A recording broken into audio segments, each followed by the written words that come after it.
Портал Работник, колумна на Бобан Илиевски.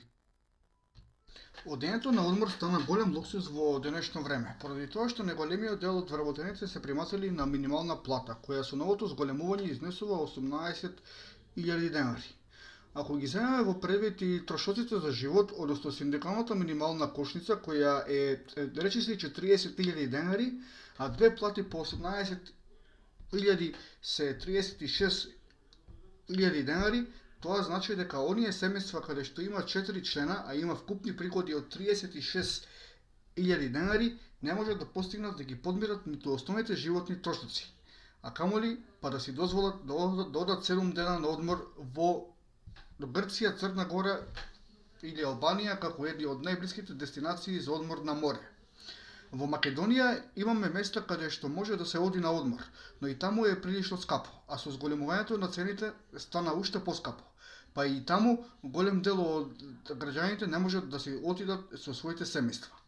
Според мене, одморот не треба да се смета за луксус, туку треба да се смета за потреба.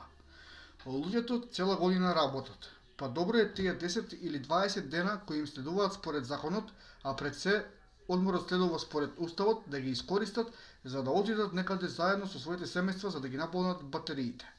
Тоа им е единствената шанса за да успеат да се одморат, бидејќи по завршувањето на одморот ќе се вратат на старите проблеми и предизвици.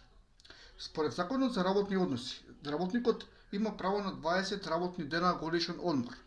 Сепак, прашањето е колку се почитува истиот, со оглед на тоа дека праксата покажува дека се уште има компании кои им дозволуваат да земат само 10 дена одмор. Истиот закон нагласува дека со колективен договор годишниот одмор може да се продолжи и до 26 работни дена.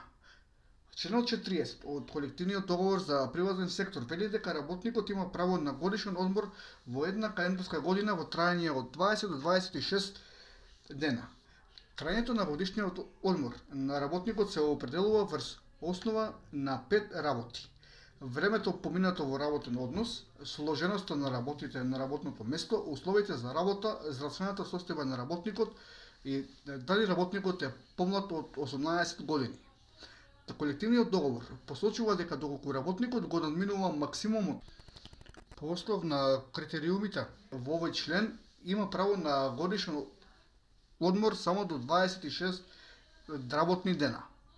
Должината на годишниот одмор вели стекната по ставот 2, точките 4 и 5 од овој член може да изнесува и повеќе од 26 работни дена. Со колективен договор на ниво на гранка, односно оддел, односно на ниво на работодавач, може да се утврдат и други критериуми со кои ќе се определува должината на траењето на годишниот одмор.